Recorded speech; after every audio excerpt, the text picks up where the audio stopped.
Well, okay.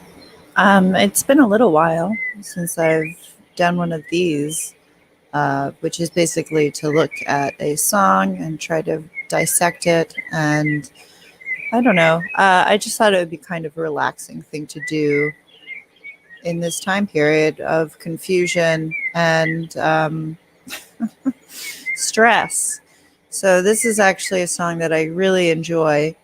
And I think it has a lot of symbolism relating to the cube, which can mean many things depending on who you ask.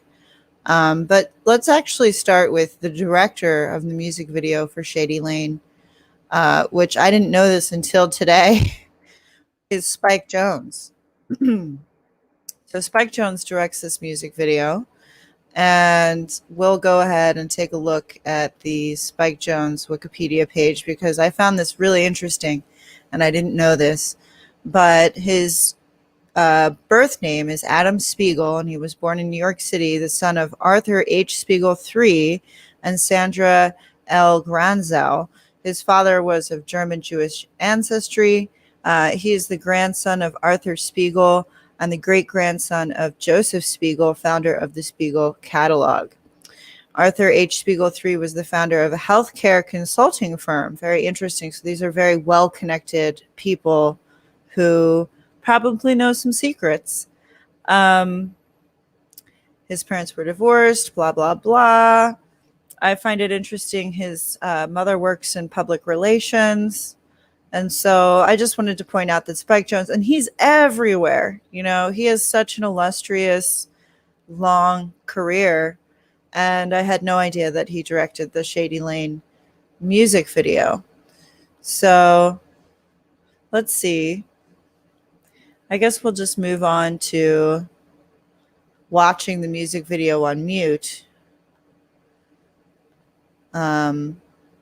Which, I mean, I hope I don't get in trouble for, but we'll see. Usually with live streams, it takes them a minute.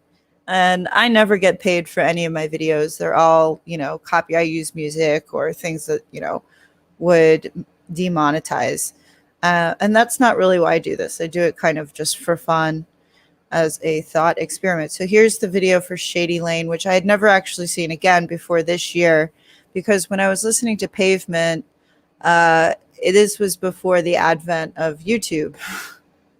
And you couldn't just watch any music video you wanted at any time.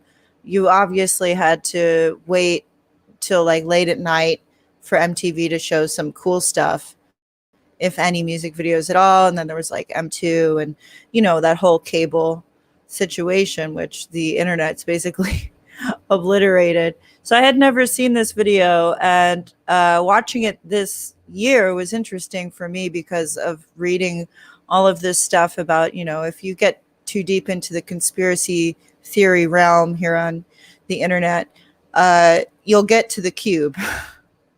And you'll get to many interpretations of the cube. And why I think it's important is because the cube is featured heavily in this video. So let's take a look at Shady Lane. So he's sitting here, he gets hit by a car, and then the rest of the music video is them basically being ghosts.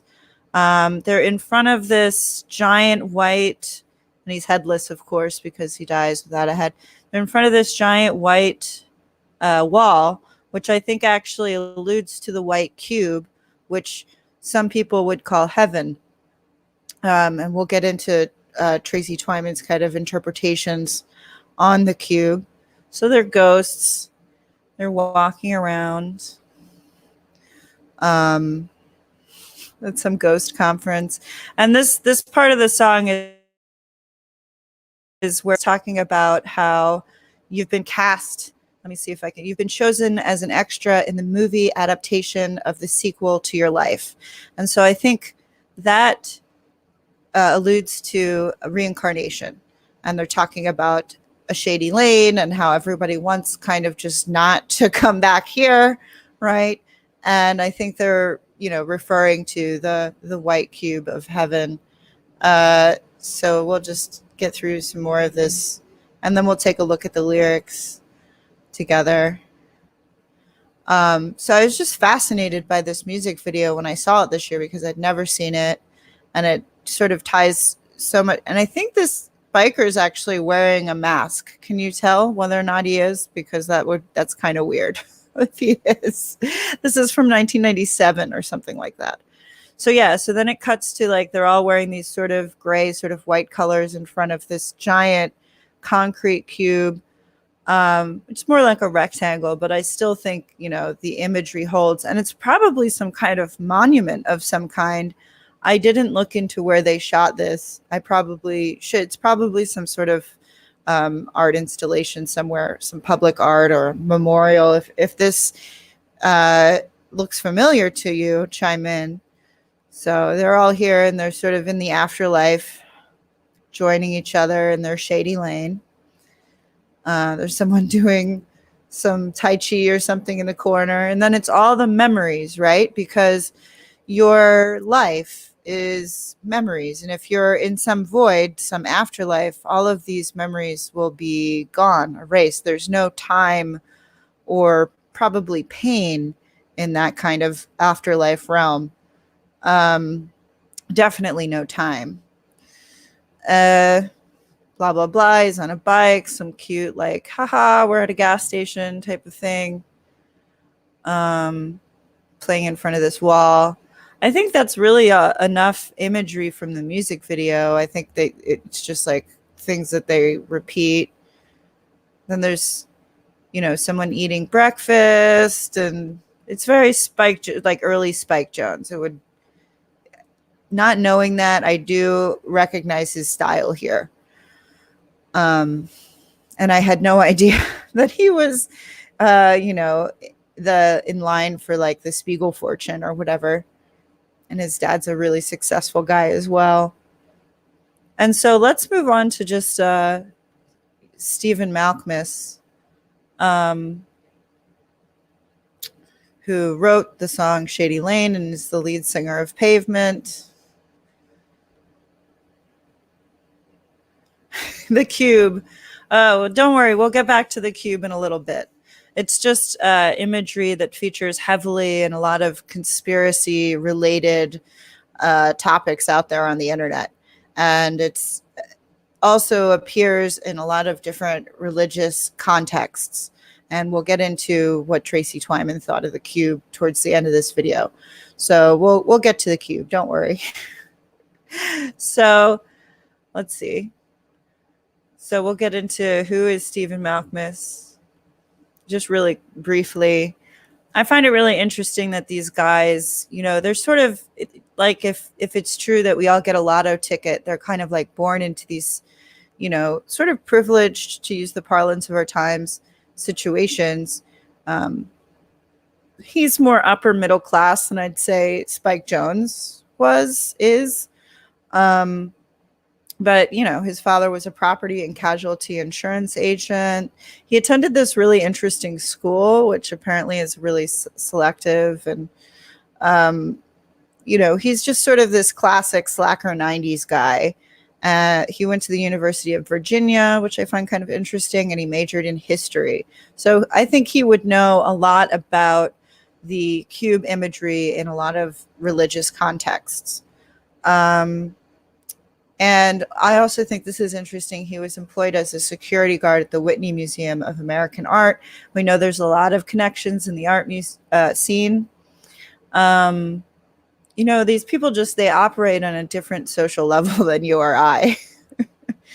You might come close every once in a while, and so he's a pretty connected guy too, and he's still playing music. And I want to point out that I really, really like this song, and I think it's an interesting take on the clashing of religion. So without further ado, let's look at the lyrics together. All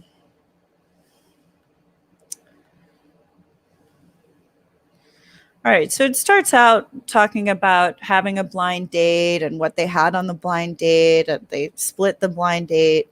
And then he has this redder shade of neck on a whiter shade of trash. This is sort of just, I guess, about class.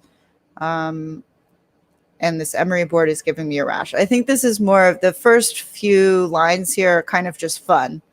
But it gets into this really weird, he says, "You're so beautiful to look at when you cry," which sounds really sadistic. And there are other songs of his that I really think there's some connection there with the occult and the esoteric. And I think this video is also showing us that. And I think someone like Spike Jonze, who is related to such illustrious businessman, probably also knows about some esoteric stuff. So I like this line: "You've been chosen as an extra in the movie adaptation of the sequel to your life," which I think alludes to reincarnation. "A shady lane, everybody wants one." And this is one of my favorite parts of the song. "Oh my God." And he says, "Oh my God." But then he changes it to, "Oh, his God, oh, her God. It's everybody's God. It's everybody's God. When worlds collide, but all we want is a shady lane," right? So most people just want to, if they believe in an afterlife, to go to heaven, right? They don't really, even so, like the three monotheistic, faiths that we're familiar with, Islam, Judaism, and Christianity, all believe, well, different versions. This gets complicated, but even though these three monotheistic religions seem to clash all the time, all the followers want, most faithful people, I think, who aren't doing anyone harm, they just want to, be blessed in the afterlife. But I think with reincarnation, you have to go around again and again. I'm not on, I don't take a hard stance on any of this stuff because I find it to be really interesting. And I do think reincarnation could be a thing, though. I think, you have to go around and around again until you learn some kind of lesson. Anyway, so I think this is a really interesting song about monotheism and also about how they sort of clash with each other, even though they believe all in the same God, right? The Abrahamic sort of Yahweh. So this is interesting. "Glance, don't stare. Soon you're being told to recognize your heirs." And I think that's interesting because right now we're in this really interesting time period. Let me say interesting one more time, of looking at our past through a really sort of small lens. We're responsible for the history of the entire United States, and even though I have no connection to that, even if my ancestors were taken into account, they'd be immigrants. And so I think it's an interesting lyric. And sometimes I feel like these guys, not that they can see the future, but you can sort of maybe see trends that are coming.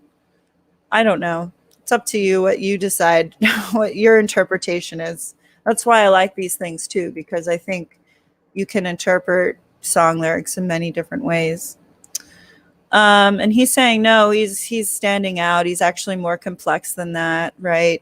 He's, and then it goes back to this person that I guess he was dating, was telling him off. And that's basically as deep as the song goes. And I think Spike Jonze's music video makes it just a little bit deeper with the cube imagery. So let's see. 10 people. I ignored all things Pavement and Malcolmus, but I knew some diehard fans. Yeah, I wasn't a huge fan. I liked some of their songs back in the late 90s. But I actually started listening to a lot of music that I remembered sort of liking, and then doing like a deeper look into some of the music that I wasn't a huge fan of at the time, but kind of, knew about. And Pavement actually, if you re-listen to a lot of their songs and rewatch some of their music videos, or even just see them for the first time, as I had, I think bring a lot to the table. There's a lot of content there. I think he's a super talented guy, even though he seems like a jerk. Classic story. So let's just go into. It's only been 15 minutes. It's kind of fun. I don't know how long I'll actually do this. These always make me nervous, to be honest. And this is more of like a relaxing. I'm just talking about a song and like cube imagery. So let's bring up Tracy Twyman's work on the cube. Uh, so there's a lot in clock shavings, especially at the end of the book. And if anyone's interested in the sort of weird conspiracy stuff, you can definitely read the end of clock shavings and get basically all of it, all of the stuff that people end up talking about when they reference the esoteric and how it plays out in today's symbols. It's all there.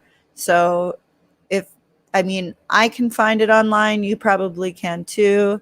Um, and I think she did a lot of really interesting work concerning connecting the symbols of different religious belief systems. All right, so we're talking about the cube today, and this is Metatron's cube up here, up in the left. And she's also included the NASA Prism logo because we see this a lot, right? This sort of six-sided situation. So Kabbalists also talk about Metatron's cube. This is a hexagram within a hexagram made from 13 circles, which can also be viewed as a flat representation of a three-dimensional cube within a cube. It is thought by some to be an ethereal vehicle, a chariot used by the angel Metatron when traveling from one realm of existence to the next. Okay, and she claims that Metatron is Enoch, and this is really some esoteric stuff that if you're very interested in, you can get into. I'm just focusing on the cube today. So then she gets into talking about Enoch and the book of Enoch, and all of these gods seem to be connected thematically at the very least. So the land. So she's talking about how they wandered, right, for 40 years. And the land where they eventually arrived in what seemed to them to be 40 years later was the site of what the Jews came to believe was the foundation stone of the world. I am talking about the sacred stone beneath the Temple Mount in Jerusalem called the Eben, and I'm going to mess that up, so I'm not even going to try to say it. It is on display in Jerusalem today. They say that God actually started building the universe from this point, working outward from here. It is said to have a well leading to hell directly beneath it. So these cubes, what she goes on to talk about is how there are two cubes, one being black, which is hell, and the other one being white, which is heaven. And how the pillars, there's like lots of imagery of pillars in Masonic tracing boards, in depictions of Mithras, in the story of Atlas, which she talks about, basically holding up the separation between these two worlds. And our world is that, I guess, the river that runs between the two cubes.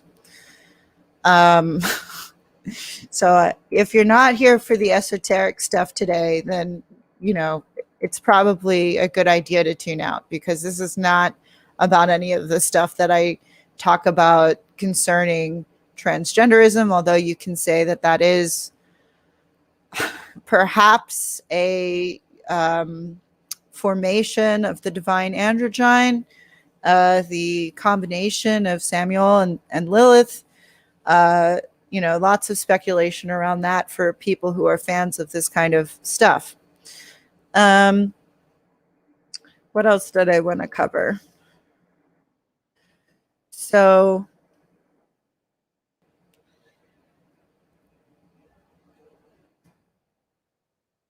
sorry about this.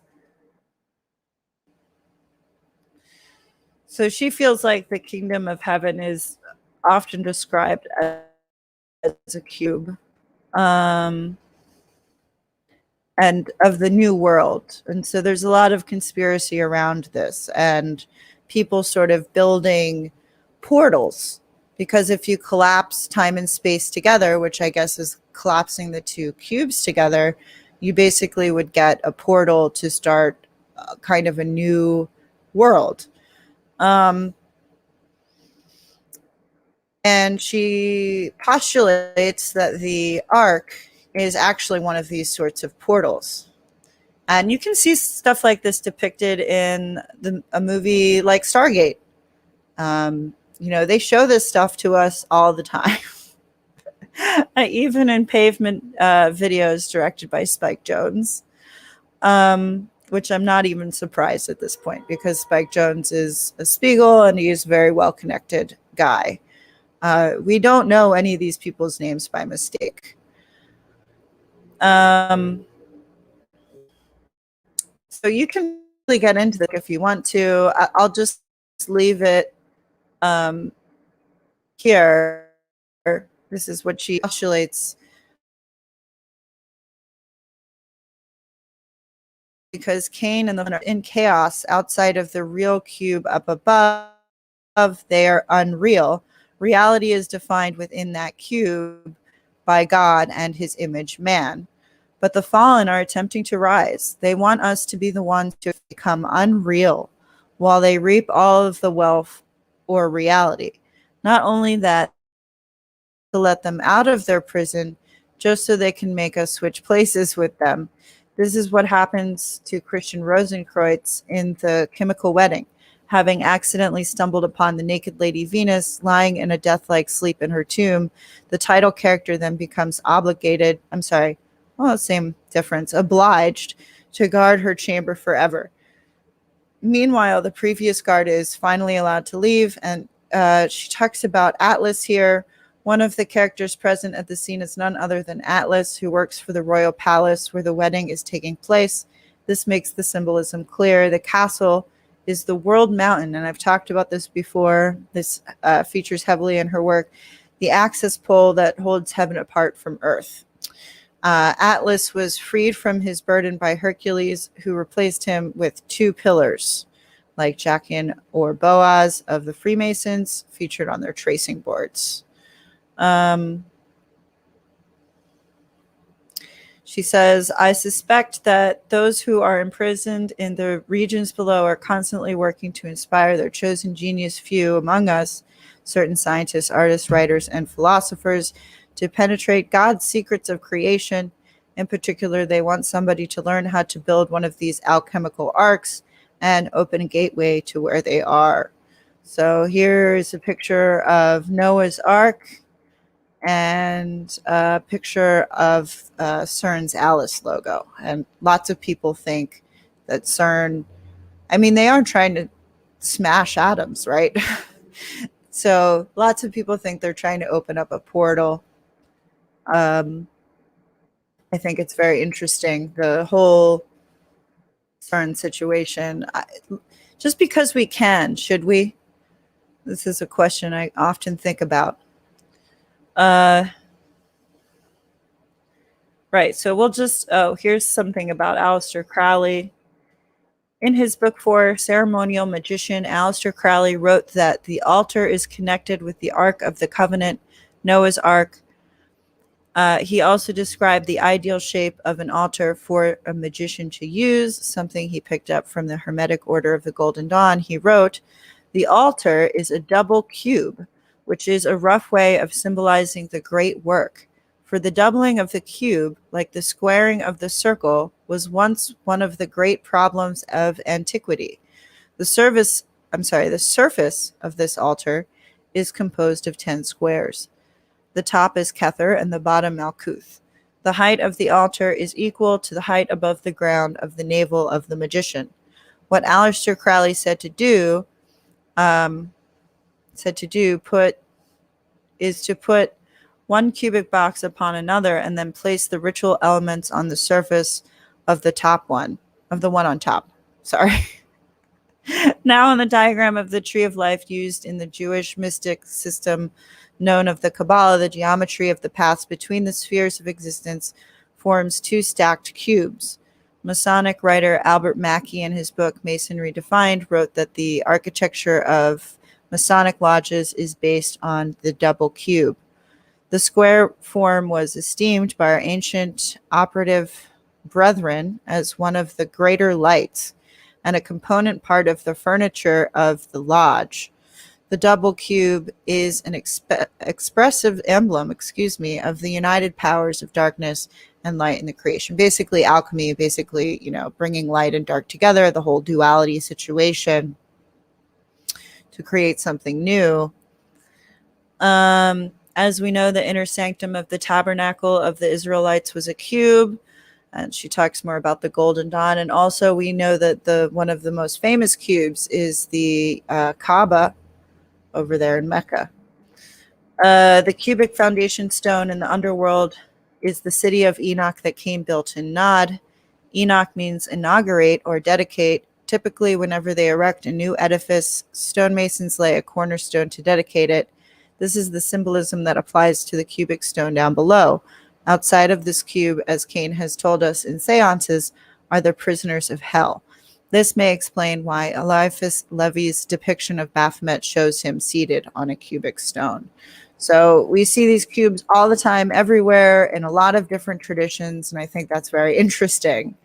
And there's even one here in Philadelphia that I want to film because it popped up during the pandemic. So I find that to be very interesting when public art just sort of appears, and especially the time period. And as we know, there's lots of cubes featured in public art throughout cities in the world. The black cube, which according to this lore and what Tracy Twyman believed was represented basically hell. So I'll just leave us with this. As I stated before, I see in all of the scriptures, myths, legends, fairy tales, and esoteric literature that I have examined on this topic, a schema of the universe that involves a black cube beneath a white cube, which both at the end times come together in some way. In the midst of the white cube, God's throne sits. This is where it is right now, reportedly right by the tree of life in the supernal Eden, what we in common parlance now refer to as heaven. Surrounding this realm and protecting it are the four beasts or cherubim and the flaming sword as represented by the second square in Agio. And, she had a lot of theories about this game and the Masonic checkerboard floor. And if you're really interested in that stuff, I'll leave you to read her work sometime. I'm going to check in on the chats. This isn't a very long one today.